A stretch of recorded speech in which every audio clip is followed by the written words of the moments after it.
Atenas, Grecia. Una ciudad que bulle con el comercio y la cultura. También es una ciudad de fe griega ortodoxa, parte del gran brazo occidental del cristianismo.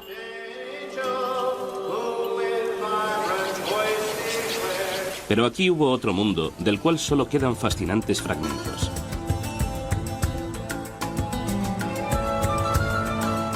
Aquellos que se aproximan al pasado van en busca de un mundo que era igualmente bullicioso, igualmente piadoso. El mundo de los antiguos griegos. Aún nos habla a través de uno de sus legados, la mitología griega. Estaba poblada de muchos dioses y diosas, cada uno con determinados poderes en el mundo y con una historia particular. Durante decenas de miles de años antes de los tiempos bíblicos, los relatos de los dioses y sus actividades fueron transmitidos por los narradores. Es sumamente difícil, pero intentamos imaginar cómo eran aquellos tiempos. Si hago memoria, creo que mis historias favoritas sobre los dioses, las que más me hicieron pensar y más me impresionaron, fueron la de cómo Atenea nació de un dolor de cabeza de Zeus, la de Apolo, que fue un joven alocado, y luego se convirtió en el dios del orden, de la música y el arte, y la de Poseidón, que era el protector de nuestra capital, y además estaba a favor de la paz. Presidiendo a todos estaba Zeus, dios del cielo, dios del trueno. Zeus es un dios del cielo, y te encuentras en los dominios de Zeus cuando estás en plena naturaleza. Zeus ejercía algo de control sobre si tenías o no un buen día, o una buena o mala vida. Tenías dos frascos en el umbral. Uno contenía el bien y otro el mal. Y a cada hombre, Zeus le servía una porción de bien y otra de mal. Estaban Afrodita y Artemisa, dos caras de la misma moneda. Afrodita. ¿Y de qué es diosa? Es la diosa de la sexualidad. De la sexualidad femenina. Es la diosa de la belleza. Está relacionada con muchos temas de la fertilidad. En el otro extremo tenemos a Artemisa, que es una virgen muy casta. Y Apolo, quien, como todos los dioses y diosas de la antigua Grecia, tenía más de un poder. Él es el organizador, el civilizador. Es el quien lleva carreteras donde nunca las había habido. Es el quien cura, pero quien también puede traer las plagas. Esto es algo que ocurre con muchos dioses griegos. Si pueden provocar algo, también pueden detenerlo. Era un dios, como se ha expresado con brillantez.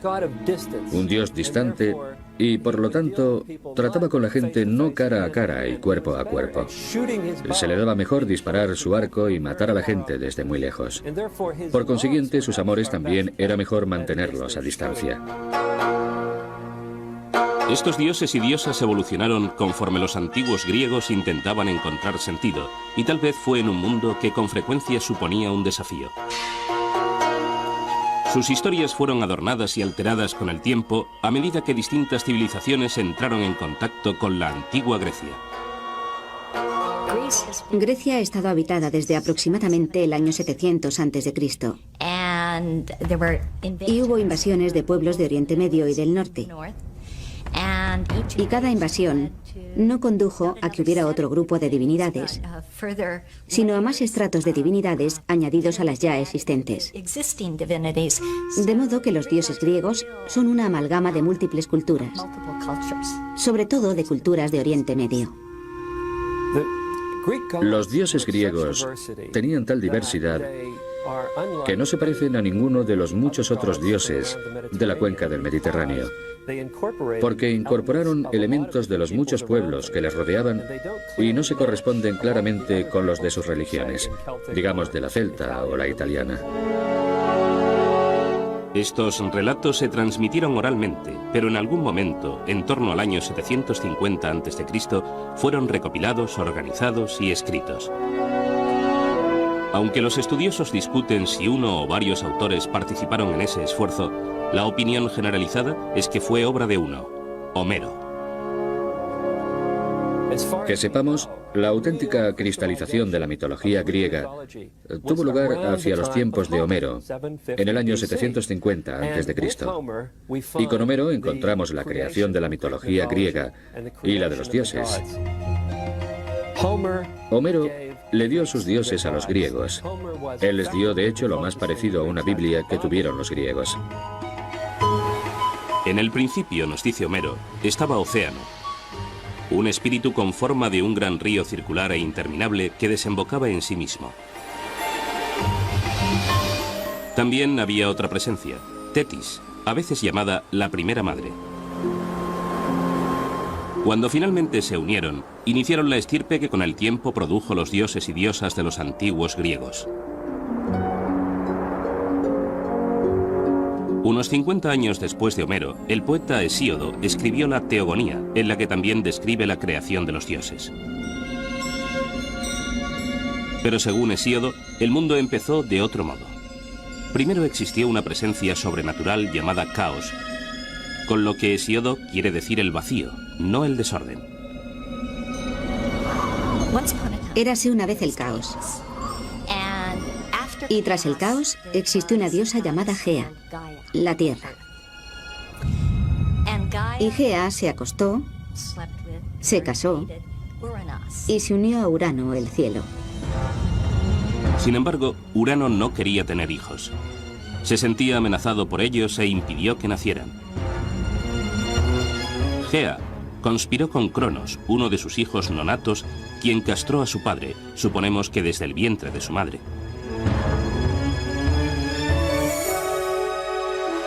Los genitales amputados de Urano cayeron al mar, del cual surgió una sorprendente entidad, Afrodita, diosa del amor. Estos relatos componen lo que se conoce como mitología griega, que se deriva de la palabra griega mitos. Da a entender algo falso. Pero para los antiguos griegos, estos relatos eran una cuestión de fe. Les ayudaron a explicar cómo y por qué el mundo funciona de la forma que lo hace. Curiosamente, el amor y la guerra, o la violencia y el sexo, están profundamente ligados en la mitología griega. No solo en esta, sino en diversas mitologías. ¿Por qué están conectadas estas dos cosas? Creo que los pueblos antiguos, y sin duda los griegos, creían que los sentimientos profundamente apasionados estaban conectados de alguna manera a la mente y las emociones humanas. Es decir, los grandes deseos y los grandes miedos o los grandes odios estaban de alguna manera relacionados. De esta manera, los relatos y personajes de la mitología griega tenían una aplicación en la vida real. La historia de la creación de Hesíodo sigue narrando cómo Cronos libera a sus hermanos y hermanas del vientre de Gea. Esos seres serían conocidos como los titanes, nacidos solo después de que su padre fuera castrado. El tema del conflicto entre padre e hijo tiene continuidad cuando Cronos termine matando a sus propios hijos. Cronos se casó con Rea. Cada vez que Rea daba luz, él devoraba a su hijo. Rea quería intensamente tener hijos, de modo que cogió a un bebé, Zeus, cuando nació. Lo envolvió y lo escondió en una cueva en Creta, donde se criaría. Y le dio a Cronos una piedra envuelta en pañales que éste devoró creyendo que se comía al bebé. Bien, Zeus creció, vino, atacó a su padre y todos los hijos surgieron. Y ese fue el principio de los dioses olímpicos. Zeus recuperó la piedra con la que su madre engañó a su padre. Incluso ahora puede verse en el santuario de Delfos. Siempre existe una especie de conflicto innato entre padres e hijos. Hasta este siglo, Grecia ha tenido en realidad una economía de subsistencia. De modo que si se tiene una pequeña granja, el padre está al frente de ella. El hijo, incluso el mayor, no tendrá derechos de ningún tipo hasta que su padre le deje paso, se jubile o muera. ¿Cuál es el problema aquí? Obviamente hay una auténtica preocupación por temas de sucesión y poder. Una vez que Zeus salva a sus hermanos y hermanas de su padre, toman el monte Olimpo. Desde ese bastión luchan por el control del mundo contra su padre, sus tíos y tías, que eran todos titanes. Finalmente, los dioses y diosas del Olimpo se impusieron. Reconocieron a Zeus, que también es dios del cielo, como su rey. Pero los seres humanos aún tienen que hacer su aparición. A continuación, la excitante e inquietante llegada de la humanidad al mundo.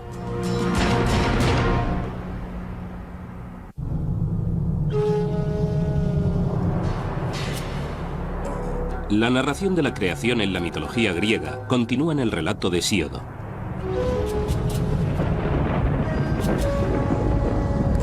Generaciones de dioses continúan luchando unos contra otros antes de la llegada de la humanidad al cosmos. Creo que dice algo muy interesante de una cultura. Si ésta considera como momentos de formación tanto los de conflicto como los de producción unificada, de producción pacífica. Cada vez que estudio o enseño un curso que trata de la mitología griega, no deja de abrumarme lo persistentes que son esos conflictos. Tras triunfar sobre los titanes, el gran dios Zeus se casa con Metis, una titán, y por lo tanto, su tía. Con el tiempo, tienen una hija que nace totalmente desarrollada y armada de su cabeza. Es Atenea, la diosa de los guerreros. Otros dioses y diosas se incorporan al mundo, cada uno con diferentes funciones. Todos tienen, no obstante, algo en común. Un atributo que los distingue de prácticamente todas las demás divinidades del mundo antiguo. Su imagen es humana. Si pensamos en la religión egipcia, con sus dioses que poseen cabezas de animales o cuerpos de diversos animales, o en las religiones acadias, mesopotámicas o hititas, en la que vemos a divinidades asociadas con leones y otros animales feroces. La decisión de los griegos de representar de alguna manera a sus dioses como griegos es una auténtica innovación. No estamos del todo seguros de dónde procede. Cuando pensamos en la divinidad, hablamos de lo desconocido. Y solo se puede hablar de lo desconocido en términos de lo desconocido. En la Biblia hebrea, en el Génesis, dice que Dios bajó a la tierra y anduvo en el jardín del Edén por la tarde cuando hacía fresco. Es casi imposible hablar de divinidades sin hacer algo así. Xenófanes dijo que si los caballos pudieran dibujar, dibujarían sus dioses como caballos. En la narración de Homero, no es hasta que los dioses y diosas se instalan en el monte Olimpo cuando empieza a desarrollarse la historia de los seres humanos. Los relatos judeocristianos del principio del mundo culminan en la creación del hombre por Dios, al que se le da el dominio sobre todas las demás criaturas en la tierra. Sin embargo, los antiguos griegos creen que el nacimiento de los humanos reviste poca importancia para el cosmos. Aunque los griegos tenían un universo centrado en los humanos, su visión del hombre fue casi una idea de último momento. Era una criatura insignificante en el universo, algo ciertamente menor que los dioses. Luego, la creación de los humanos tenía que ocupar un segundo o tercer lugar en el mundo griego del cosmos y las deidades olímpicas. ¿Por qué se le dio a la creación del hombre un papel tan pequeño en la creación del universo? Podría deberse a que los griegos dieron por sentado que los humanos siempre habían existido, que los seres humanos eran en efecto tan importantes que nunca hubo una etapa en la que no existieran. Esto no deja de ser aún un misterio. Me gusta pensar que el mito griego refleja una cierta comprensión del lugar de los humanos en el mundo, que no son el centro de las cosas, que hay toda una profusión de cosas en el mundo creado en las que los humanos tienen que encajar. Esto supone un gran contraste con un buen número de culturas y sistemas de creencias. Igual que con el inicio de los dioses, la mitología griega contiene distintos relatos de la creación del hombre. En ninguno de ellos los inicios de la humanidad son prometedores. Vivíamos como hormigas en el suelo y no sabíamos leer ni conocíamos las estaciones del año, ni el clima, ni podíamos pensar ni oír. No éramos más que gusanos despreciables. En la versión de Homero de la creación de los humanos, el dios Prometeo crea al primer hombre de barro y le infunde vida. En el relato de Hesíodo, Zeus crea razas sucesivas de hombres, de oro, plata, bronce y hierro. Parece que cada raza simbolizaba distintos aspectos de la condición humana. La primera raza de hombres está hecha de oro. Su vida es fácil, sus cosechas son abundantes. Literalmente festejaban con los dioses. En el principio hubo una era de oro y la gente vivía en la tierra y sus cultivos crecían por sí solos y todo el mundo era bueno y justo. Toda esa gente simplemente desapareció al cabo de un tiempo. La raza de oro parece haber vivido una historia perfecta, por lo visto, en un paraíso. Y sin embargo, esta raza desaparece sin explicación. En el relato bíblico del paraíso, las penurias de la vida se ven como resultado de la caída en desgracia de Adán y Eva en el jardín del Edén. Para la desaparición de la raza de oro de la mitología griega no hay tal explicación. El motivo de su destino sigue siendo un misterio. El sistema griego en el que los humanos y su creación no son tema de preocupación difiere mucho de lo que se encuentra en el Génesis, donde tenemos toda esa atención en la creación del primer hombre. Claro está, en el Génesis está relacionada con lo que sigue, con qué pasó después de que la primera pareja desobedeciera a Dios. En los mitos griegos, desobedecer a los dioses no es un problema tan grande como en el Génesis. Entonces, ¿por qué Hesíodo no tiene una respuesta? ¿O por qué no nos da una respuesta a por qué la raza de oro desapareció? Teniendo el mito judeocristiano de la expulsión del jardín del Edén, porque evidentemente eso fue culpa de Adán y Eva. Lo que esto significa es que no hay una buena explicación a por qué el mundo es tan difícil ahora, a por qué los humanos tienen tantos problemas. Cuando la raza de oro se extingue, Zeus crea a los hombres de plata. Pero esa raza no es muy evolucionada. Los hombres de la Edad de Plata fueron bebés mucho tiempo y luego tuvieron un corto periodo de madurez para después sufrir una vejez espantosa y desaparecer bajo tierra. Eran más arrogantes y no adoraban a sus dioses lo suficiente.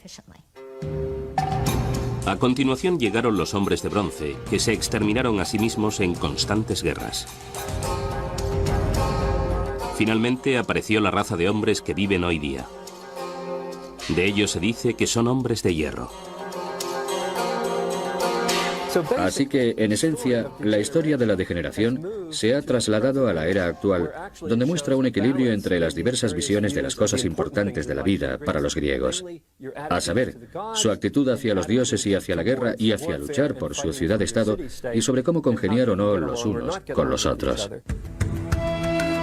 Curiosamente, todas estas historias explican la creación de solo la mitad de la raza humana, el hombre. La mujer es creada como una desgracia, un castigo, y todo por un engaño. La primera mujer fue enviada a la Tierra como un castigo a la humanidad. Esto suena increíblemente misógino, y fue una historia inconcebiblemente misógina por parte de Hesíodo, que la contó en el año 700 a.C. Pero cuenta la historia que uno de los dioses, Prometeo, intentó engañar al amo y señor de todo el cosmos, Zeus. Prometeo es el dios embaucador. Es un dios listo. Prometeo significa previsión. Mató a una oveja y cogió al animal y toda su estupenda y sabrosa carne y la metió en su repugnante vientre. Y cogió todos los huesos pelados y los envolvió en hermosa, blanca y reluciente grasa, que, claro está, es lo que arde en el sacrificio. Y le presentó los 2 paquetes a Zeus y le dijo: elige. Zeus sabe que Prometeo le está engañando, que representa a la humanidad. Como represalia, Zeus castiga a los hombres quitándoles el fuego. A su vez, Prometeo roba el fuego y se lo devuelve a la humanidad.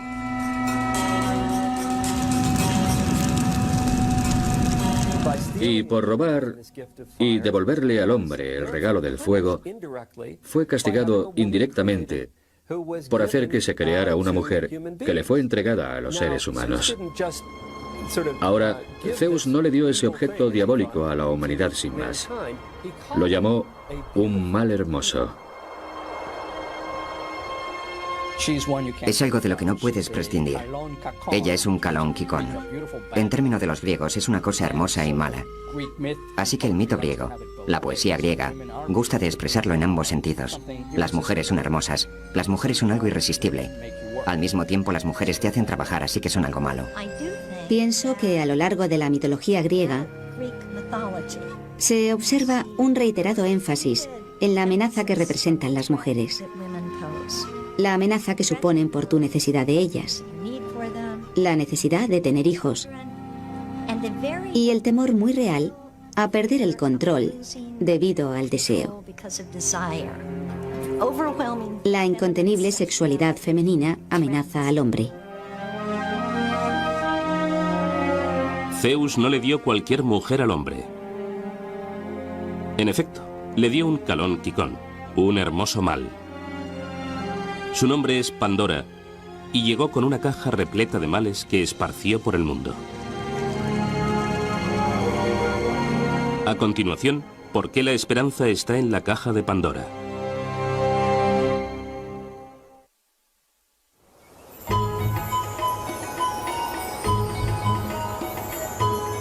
La primera mujer en la mitología griega es Pandora, y su historia recuerda la de Eva y el fruto prohibido en el jardín del Edén. Se le entrega una caja y se le dice que no la abra, pero Pandora lo hace. Y todos los males del mundo son liberados. La enfermedad, el dolor, el sufrimiento, las plagas. Demasiado tarde cierra la caja dejando solo una cosa, la esperanza. ¿Pero qué hace la esperanza en la caja llena de males de Pandora? La esperanza está ahí como un mal, lo cual creo que es fascinante. La esperanza es un mal, porque te permite actuar con la sensación de que puedes controlar el futuro. Y en Hesíodo eso es muy peligroso. No puedes controlar el futuro, y hacerlo es obrar engañado. ¿Es la esperanza algo bueno o malo? A los griegos les gustaban este tipo de dilemas, porque la esperanza puede ser buena o puede ser mala. De modo que fue dejada con ambigüedad en la caja para que los humanos la usaran o la evitaran. Pandora es quizá el más importante, pero sin duda no el único ejemplo de mujeres que son el origen del mal en la mitología griega. Algunos estudiosos encuentran un significado más profundo a este menosprecio a las mujeres y señalan a Afrodita, la diosa del amor.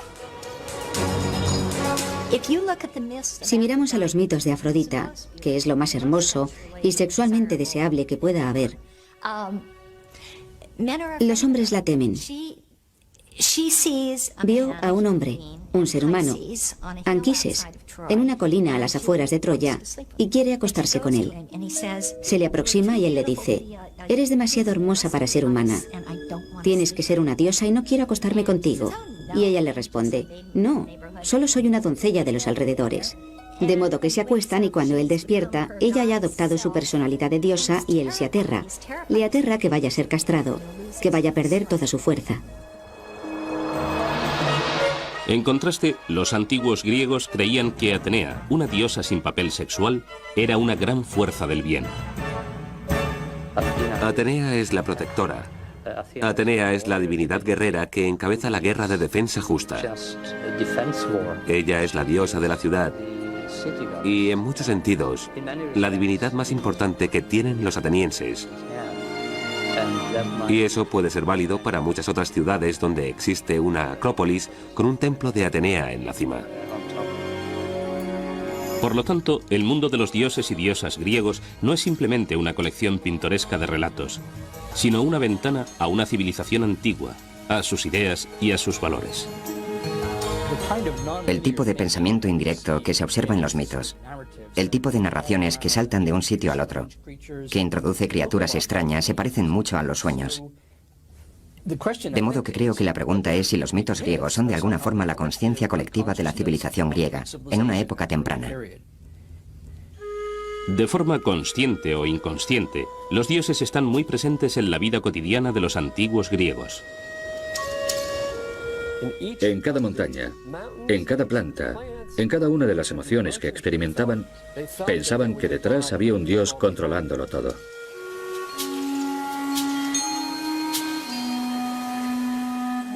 Una de las cosas atractivas y singulares de la religión griega, desde el principio, es su receptividad al entorno. Por ejemplo, hay ninfas que viven en lugares húmedos, ninfas de los árboles.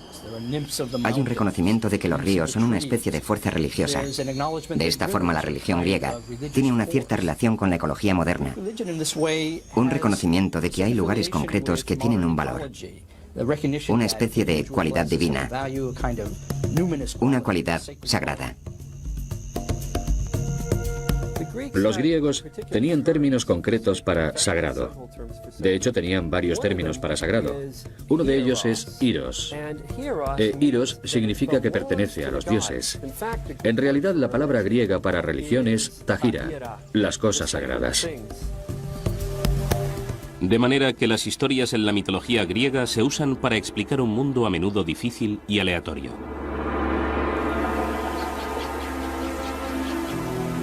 El invierno nace cuando Perséfone, la hija de la diosa Deméter, es raptada por el dios Hades y llevada al infierno para ser su esposa.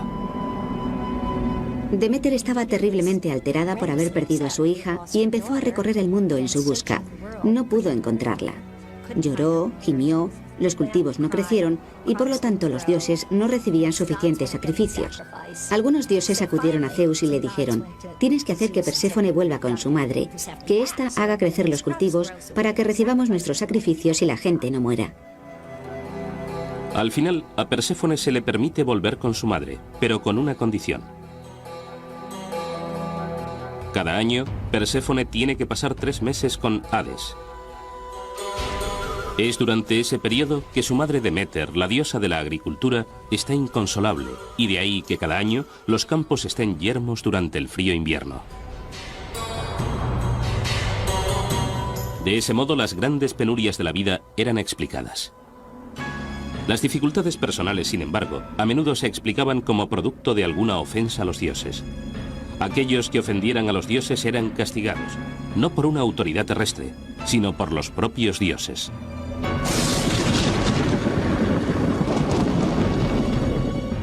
Hay en efecto una palabra griega, desidinomia, que significa temor a los dioses o respeto a los dioses. Y esto era algo positivo.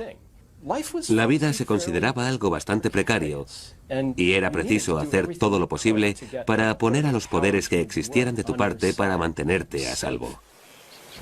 Muchos vivían apenas a una sequía de distancia del hambre. Y no se puede jugar con un mundo así. Una de las cosas que me encantan de los mitos griegos es que nunca dejan salir a nadie del atolladero. Nunca dicen que tal cosa pasó porque los dioses hicieron que pasara. Es culpa nuestra si no somos capaces de entender el porqué. Es en cierto modo un mundo difícil en el que vivir. En un mundo difícil, la gente con frecuencia busca un héroe. Alguien que les traiga la liberación de una vida aparentemente llena de adversidades. Hay quienes piensan que un niño nacido de un dios griego y una mujer mortal prefigura la aparición de Cristo. ¿Estaba esto destinado a pasar? A continuación, 2 de las mayores figuras de la mitología griega y cómo esclarecieron la idea de los antiguos griegos del destino contra el libre albedrío.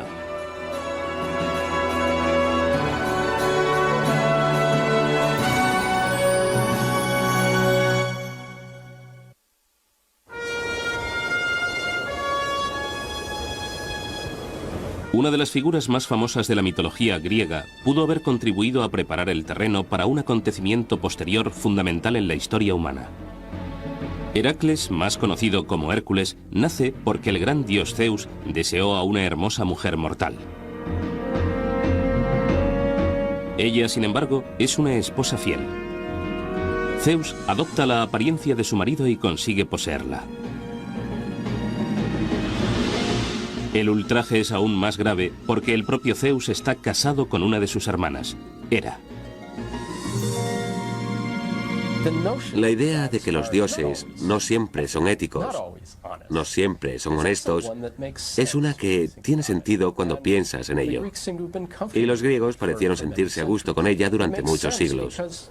Tiene sentido porque si los dioses son humanos, pero de algún modo mejores, más fuertes, más poderosos, inmortales, nunca tienen que atenerse a las consecuencias de aquello que hagan.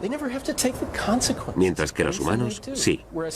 El peso de obrar éticamente, de pensar en las consecuencias, recae en los humanos, no en los dioses. Hera no puede descargar su ira contra Zeus. En un acto característico de un dios griego, elige como blanco de su rencor al niño nacido de la infidelidad de su marido. Heracles tal vez sea el héroe griego más famoso, una figura especialmente importante en la mitología griega. Incluso en su infancia, Heracles está dotado de una fuerza extraordinaria. Hera manda mortíferas serpientes a su cuna y Heracles las estrangula a las dos. Muchos de los héroes griegos tenían de hecho un padre divino y otro mortal. Por lo general, un héroe era un hombre de una fuerza superior a la normal que estaba de alguna manera señalado para tener una vida de logros, pero también de enormes dificultades. Les costaba mucho integrarse en la sociedad precisamente por sus grandes capacidades. La vengativa Hera continúa persiguiendo al hijo ilegítimo de su marido a lo largo de su vida, llevándolo a tener ataques periódicos de ira o de locura. Profundamente contrito por los asesinatos y otros delitos que comete durante esos ataques, Heracles emprende trabajos de arrepentimiento, a menudo matando a tiranos y monstruos.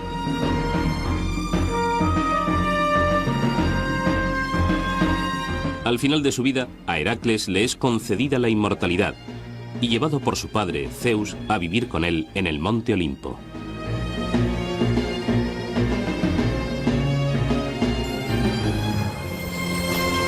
Así, la historia de Heracles pudo haberle preparado el terreno al apóstol Pablo, quien siglos más tarde les llevó a los griegos noticias de una nueva fe. Ellos tenían una historia del hijo de un dios, Heracles, que sufrió y murió, y luego pasó por una apoteosis y subió al Olimpo, de modo que la historia de otro hijo de un dios que sufrió y murió y fue al cielo no les resultaría del todo desconocida.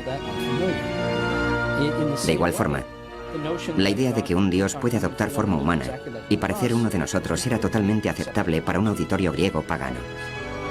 De ese modo, el primer cristianismo avanzó en Grecia y arraigó entre sus gentes con bastante facilidad. No exactamente la figura de Cristo, sino con elementos de él, porque era alguien que a través de esfuerzos, sufrimiento, trabajo y lealtad alcanzó la divinidad. Aunque Heracles es excepcional, solo es uno de los muchos héroes que anduvieron entre los mortales. Están Aquiles y Ulises, grandes guerreros de la guerra de Troya, y Teseo, cuyas hazañas incluyen matar al temible Minotauro, la criatura que se daba festines con la carne de jóvenes griegos. Pero los héroes no tenían que ser hijos de los dioses. Tampoco eran heroicos en los términos actuales, exponerse a graves peligros por los demás. Para los antiguos griegos, un héroe era alguien que rompía los lazos con la vida normal, pasara lo que pasara. No es necesario que un héroe descienda de un dios o una diosa. Ni siquiera es necesario que un héroe haga algo bueno en la vida. De modo que una hazaña es más hacer algo extraordinario y ser reconocido por ello. Ahora bien, ese hecho extraordinario, realizado por un héroe, podía ser matar a un grupo de enemigos, o matar a gente en su propia comunidad de una forma tan extraña que hubiera que consultar a los dioses. Así que los héroes son individuos raros y peligrosos, extraordinarios, pero no forzosamente extraordinariamente buenos. Los héroes son en realidad proyecciones de lo que supone ser humano en gran escala. Ellos concentran tanto el gran potencial de los seres humanos en su mejor momento como la vulnerabilidad de los humanos. Otro héroe insólito es Edipo, que mata a su padre y se casa con su madre. Habiendo cumplido con su terrible destino, Edipo se ciega y busca la redención. Es una historia inmortal que habla del lado más oscuro, de los sentimientos entre padres e hijos. Creo que indudablemente había un hilo conductor en la cultura griega y en su mitología que estaba interesado en el conflicto entre padres e hijos. Está claro que Sigmund Freud, lo notó y se aprovechó de la historia de Edipo para su complejo de Edipo. Y también creo que había un hilo conductor en el conflicto generacional al que los griegos temían, pero que al mismo tiempo admitían como auténtico. La historia de Edipo y sus padres plantea otra pregunta eterna. ¿Están las vidas de los humanos predestinadas? ¿O tienen los humanos la facultad de obrar con libre albedrío? Edipo es alguien que por motivos que jamás se revelan, está destinado a matar a su padre y casarse con su madre. Una vez Edipo se percata de que no es hijo del rey de Corinto como creía, dice: me considero el hijo del azar. Y con azar quiere decir algo muy aleatorio. No existe un plan. Al final de la obra resulta que todo cuanto ha hecho se ha ajustado a un plan. Y si él es el hijo del azar, es el azar en el sentido de que está íntimamente ligado al destino. Él, Edipo, el hombre, tomó decisiones. Cuando se enteró de que iba a matar a su padre y casarse con su madre, huyó de su casa sin saber que era adoptado. Y claro está, encuentra a su padre en el camino y lo mata. Y luego llega a la ciudad y se casa con su madre. Él elige irse de su casa. Hizo algo terrible, pero no con el ánimo de hacer algo malo. Y el destino no le hizo hacerlo.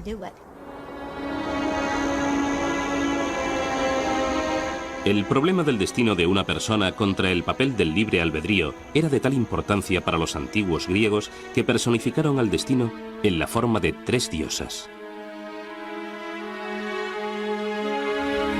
Cuando leemos la poesía de Homero, parece que fluye en 2 direcciones. Por un lado, las Parcas son 3 mujeres: Cloto, Láquesis y Atropos. Sus nombres significan la tejedora, la controladora, y no hay vuelta atrás. Ellas tejen un hilo para la vida de cada persona cuando nace y determinan cuándo la vida de esa persona tendrá fin. Por otro lado, vemos en la poesía de Homero que el destino es un poder superior a los dioses. Los dioses se inclinan ante el destino en varias ocasiones. Podemos mirar la historia de Edipo y hablar del destino. ¿Estaba predestinado a matar a su padre y casarse con su madre? Sí. ¿Qué significa eso? ¿Supone eso que no tenía libre albedrío? No, no significa eso, significa que eso era lo que iba a pasar. Los griegos tenían una visión muy compleja de cómo funcionaba el mundo. Por un lado, los dioses controlaban muchos de los actos de los seres humanos o tenían un efecto sobre ellos. Pero sin embargo, los humanos también podían controlar sus propios destinos individuales y muchas veces tener la última palabra. De modo que existe una curiosa relación entre lo que controlan los dioses y lo que controlan los humanos. Y sabéis que esa ambigüedad les encantaba. De ese modo, los antiguos griegos aceptaron el hecho de que no había garantías en la vida. Algunas de sus preocupaciones parecen inquietantemente familiares hoy en día. Esa conciencia que tienen los griegos de que no se pueden tener demasiadas generaciones a la vez en el mundo está incluso expresada en un mito. el mito del comienzo de la guerra de Troya, que dice que la tierra estaba cargada con demasiadas personas, y clamó a Zeus que la liberara de esa carga. De manera que Zeus inventó la guerra de Troya para deshacerse de mucha gente. En el próximo programa, los defectos y puntos débiles de las divinidades griegas y por qué unos dioses imperfectos eran perfectamente comprensibles para los antiguos griegos.